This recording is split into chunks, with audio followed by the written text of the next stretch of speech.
Hey guys, this has been an enormous project and I'm not even close to being done. Now, I was waiting for power tray. Man, this is really light. Good job, guys. Let me just give you a little bit of backstory here.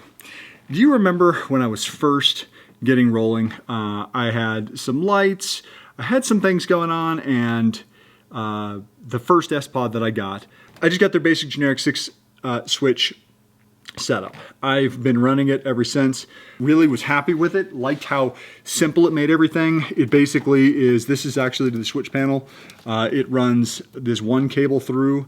This plugs into the main switch thingamajigger that I had screwed onto the top of the fuse box thing. And just made it really easy. It was a 6 switch panel. The new one I've got is a touchscreen. It's out of the box, it's 8 switch, but I can add more of these. So this has got 8 switches on it, and I'm not exactly sure where it plugs in or how it works, but I can basically daisy chain more of these units. Plus the touchscreen, I'm hoping the phone app, but I'm not sure yet, but the touchscreen has a readout of the battery, the volts. I was gonna install the dual battery kit from SDHQ today, but I'm actually not gonna do that because I'm still waiting for the second battery. I do need to run another cable through the firewall, and I'm gonna mount the switch right here. I don't love that location because I don't want it to be blocking this vent, but this vent doesn't pump out a whole lot of air anyway. I guess the first thing we're gonna do is figure out how to install this power tray. This is my super manly little Swiss Army knife special. Congratulations, you are now one step closer to getting your rig.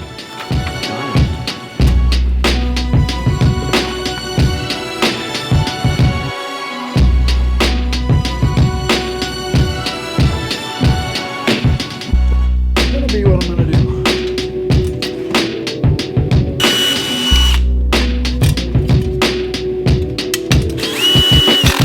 These Cat 5 cables for right here. That's right here. That's the switch. Let me go ahead and get this stuff. This is the touchscreen. Isn't this nice? And so this is going to go through the firewall. I figured I'd go ahead and get this going because I'm about to pull through the firewall, the old one, through the firewall, and I'll just attach this.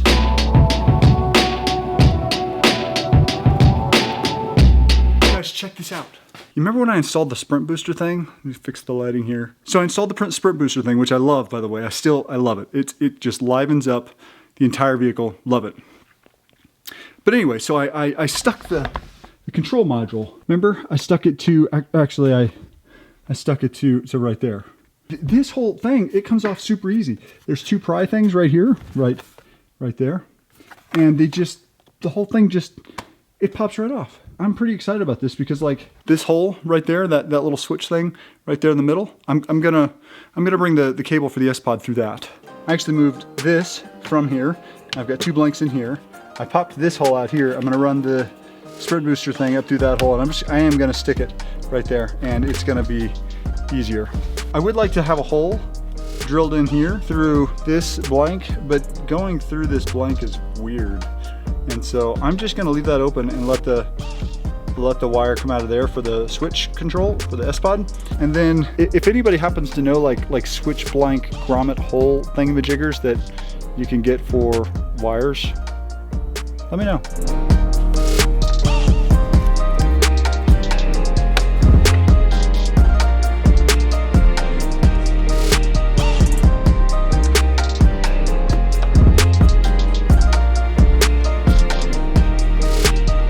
Okay, that's done. So next step is to put on this guy right here. This is the touch screen thingy right here.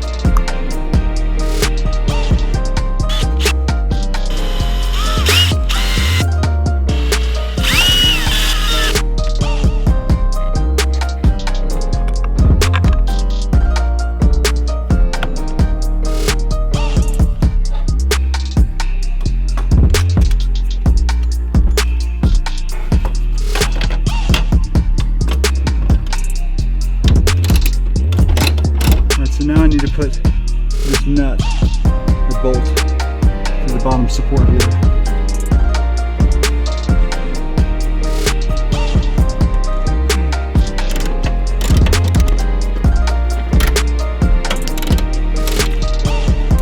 All right, that thing's in there. That thing's in there good.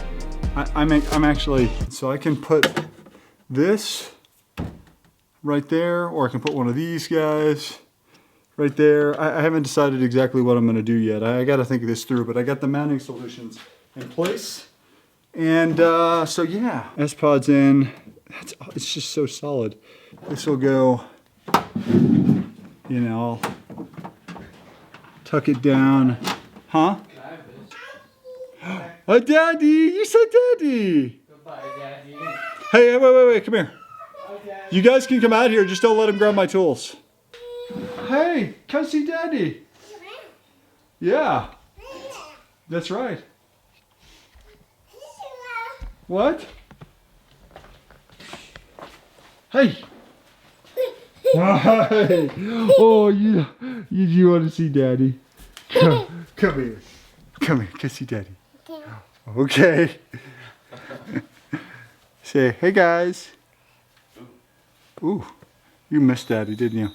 Say, Noah's fun and all, but he's not the same as Daddy. Well, I'm not Daddy, so. Oh. Daddy. Where are you going? You want to see what I did? Yeah, I was about to ask, what's left that you have to do? Oh, lots and lots of stuff, but this is what I did. Well, I mean, like, So I put, this is the sPod unit thing. This is where all the lights will be plugged into. Okay. Check this out.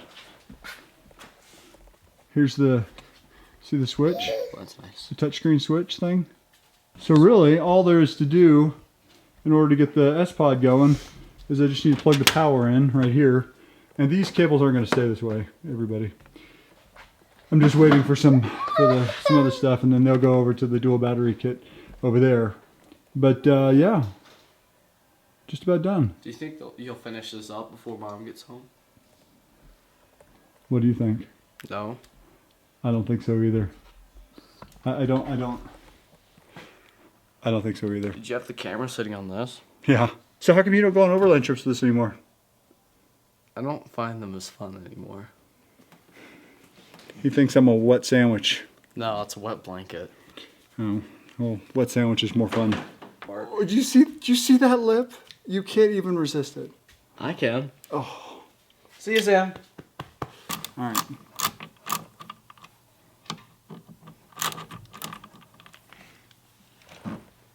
I'm just pretending to screw this in because I already screwed it in. So I've hooked this up.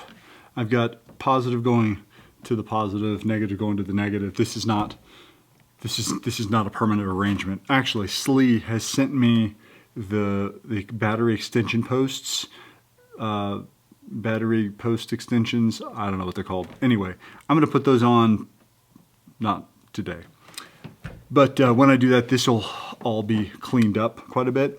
The big fat 4-gauge power cables I've got running to the back, I literally have them stuffed all down there because I've got like an extra 7 feet of cable or wire or whatever you would call it. And I don't want to trim it yet because I'm not ready. When the second battery gets in and I get the dual battery kit put in from SDHQ in a couple of days, I'll finish all that and clean that up. But I've got it hooked up and it works. Check this out. So right now, I only have one thing hooked up because I already had it was already ran. It was just my Baja chaser light that I've got up at the top back, and I changed it to chase. Check it out.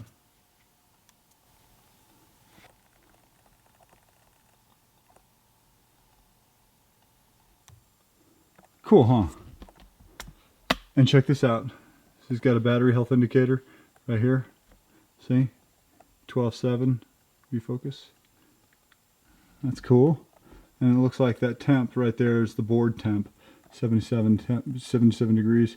And then I can hook it up to my phone. Apparently there's an app. Apparently there's an app for that. Anyway, that's about it for tonight. Wait, that's not it. I'd be remiss if I didn't show you how this whole thing works. Okay, so it's real simple. basically you've got these buttons on here, so I can click the front spot right here and it turns the front spotlights on, top bar right here, and then the low bar right there, and then I've got rear low here, rear up there. Currently don't have switch 4, 5, or 6 set up to do anything, but I'm going to do something with those. Here's the kind of cool part. So firstly, I have the ability to, let me turn all these off and take the front spot, and I can dim it down. And I can do that to any of these lights. And it's really handy. So I can take all these and dim them all the way down. So I like to take this front spot sometimes, like if I'm on the highway. Probably should never run this on the highway, but of course I turned it off if there's ever any oncoming traffic, but just to, you know, in case maybe I can dim it down. It's just really nice to be able to dim that down to make it to where it's not so hot. Here's something else that's really cool. I can take this and I can make this off-road, or say that I'm off-road, and now I can do something else. Not only can I dim it, but I can make it flash. And this is really handy for like my rear up ambers. I can make them flash as well. And so that's really, really neat to be able to do that. So I don't know, I guess it's helpful for visibility. And then I can also go in here and I can set up a couple of other things. If I go into setup, front spot, switch features, and I can make it dimmable or flashable or flash. And I can set it up to strobe or momentary. If you click it on, if you put on momentary, you can just like push the button off and on like that, and it'll just come on momentarily like that, if you will. And then this is where you can change the name. So line 1, line 2, line 3, front spot, you can do the name just like that. That's really about it. You can change the backlight intensity, so you can make the backlight, you know, brighter or less bright. You can set it on a timer, etc. It's really pretty cool. You can click that button, turn the screen off, touch the screen, and make it come back. You can also add, like I said earlier in the video, you can do daisy chain other modules and have up to 4 of these screens with 8 switches each. So if you had the space or the desire or the need, you could do that. So thanks so much for watching. Make sure you subscribe, make sure you like the video, make sure you share with your friends. I've got so much more coming. The next video coming up in the series is the installation of the SDHQ dual battery setup. It was a pretty good learning curve for me, but they made the whole process so awesome and so easy. I can't wait to share it with you. And by the way, sorry things have slowed down. I've just been slammed with work. Thanks so much for your patience, and we'll see you in the next video.